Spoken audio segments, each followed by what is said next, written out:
We went public on the same day that we took a photo.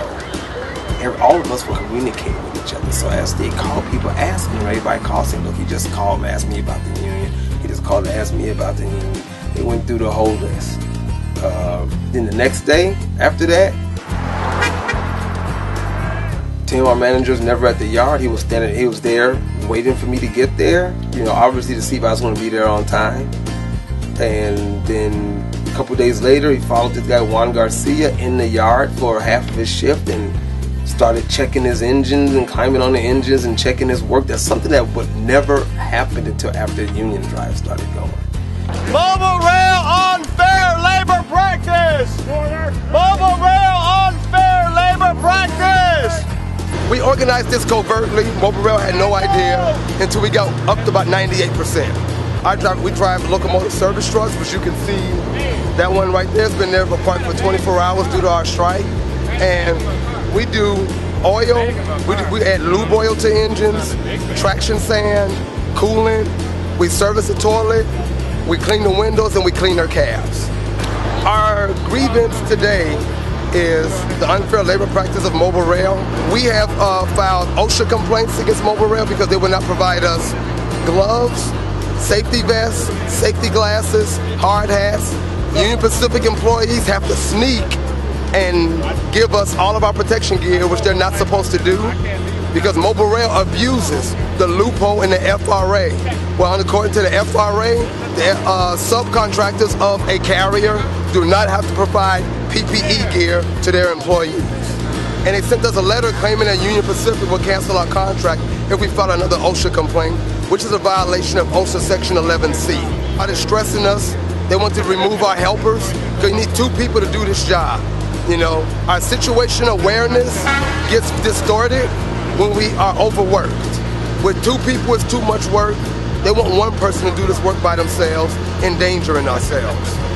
They don't give people proper training on how to do the service. They have them trained for a couple days, and then they put them out there by themselves, and then they're stuck.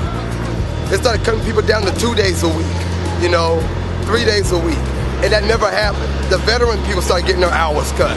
So not only were we underpaid, but what little bit that we had started being at risk. And when what we had became at risk, we felt that we needed some rights and protections in the workplace to protect what we have and actually get the things that we need and respect what we deserve in the workplace. UPS Teamsters 705 UPS trucks said they weren't going to come in the yard if we had strike on our signs. The Brotherhood of Locomotive Engineer Trainmen said they wouldn't come in if we had strike on our signs. The big reason why we were actually striking was because of many unfair labor practices that were going on, interrogation, following workers around the yard, things like that. And then they fired 3 people. And they fired 3 people 3 business days in a row. A Friday, 2 people were fired, and then on a Tuesday, 1 person was fired. So by striking, they mean they could not fire us anymore to try to break our, our drive to, win our, they couldn't break our union drive. So, and also we were protesting unfair labor practices. The other day, Tim threatened to write me up because I wanted in writing that I don't need to dump all the toilets on the engines. I wanted in writing that I don't have to clean all the windows. Because I requested this in writing, he claimed this was insubordination. I said no, I would not do a semi-good job without it being in writing. Because if I do a semi-good job, someone audits my engines a week later, I can be fired because I didn't service the engines properly. Gotta go get this boy. For my job to be threatened for anything like that, that's why I want the union to protect my rights in the workplace. Other people here are getting paid $10 an hour. We have people $14 an hour to have a CDL and drive that truck and service these engines when the people that do the equivalent job without driving the truck with a team of people get paid $28 an hour. So that's what some of the other people's concerns is with the big wage difference. But now they're trying to take away our helpers so that we have to do all this work by ourselves.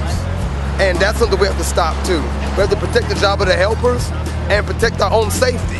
Because we work in these yards sometime in the middle of nowhere by ourselves, and if you get hurt or get killed, nobody will know. They need to have that second person. management also sent a letter out immediately stating that we were actually on an economic strike, which is false. And that's a common tactic for, legal tactic that companies do. So by saying that, they don't want to honor the ULP strike, which means that everybody comes back to work immediately. By telling us we're on an economic strike, which we were not, it puts us on a waiting list, and everybody has to wait for an open spot to get back in. According to FRA, people who use Blue Flag can only work 12-hour shifts. Juan Garcia worked 24-hour shift yesterday trying to cover for Mobile Rail with Union Pacific. And we told Tim today, he come in, meet with us and talk with us, everybody will go back to work. They still don't want to talk to us about the unfair labor practice. The unfair labor practice, firing 3 people illegally right after OSHA inspections. As soon as the OSHA inspections happened, fire, fire, fire. And when we looked at it, that was an immediate threat on us because we didn't know if we were going to keep our jobs. So we had to respond to the firings to keep the jobs of the people we have and to force them to reinstate the people that they fired illegally. Mobile Rail hired one of the biggest, most expensive union-busting attorney law firms in the country to fight us, to help them direct them on how to fight us so that we don't get our election. If we get our election, they have to recognize us as an actual union and negotiate a contract. Mobile Rail's doing everything they can to avoid that. We had the 98% support before we even filed the election. We won by a huge margin, not even close. Even with the 3 people that were fired, even without them, we still won by a large margin. Only 5 people voted, against it. Everybody else voted for it. Few people did not. 2 people did not vote, but they were on our team anyway. We think there were some things that were going on to prevent them from voting. Right when we did the unconditional offer of return, they allowed 2 people to come back right away. But after the election, they still would not allow all of us back. They sent a letter out immediately. We sent the offer of return claiming that 4 of us were under investigation for sabotage. Right now, we try to negotiate,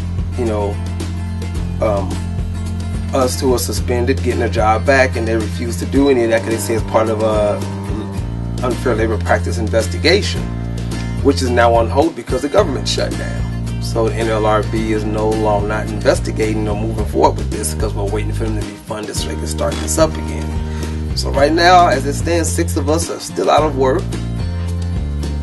4 of us are the suspended ones, and we're waiting on NLRB to resolve this so we can get back in there. All of this did not give us proper personal protection gear. They don't give us steel-toe boots. Let me give you an example of the company they took the contract from.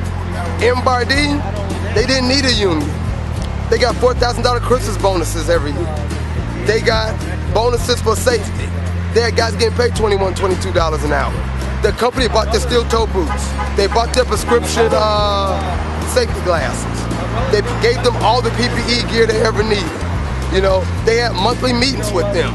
Mobile Rail does not meet with us. We have no meetings. Our whole issue yesterday was forcing a meeting. They have no meetings with us at all whatsoever. They don't even talk to us. They try to manage this company remotely from California and other states without having to see us in person. The guy Eric who got fired, he got fired by his general manager whom he had never met in person. We have one guy named Andre, he never met anybody. He brought his own personal protection gear and got hired over a cell phone and never saw any of his management. They want to be able to have the power to hire and fire us and be able to scare us at any moment. That we can just fire you for any reason we want, whether you're doing your job or not. And they're willing to pay as much money as they can to prevent that from happening, and that's not right.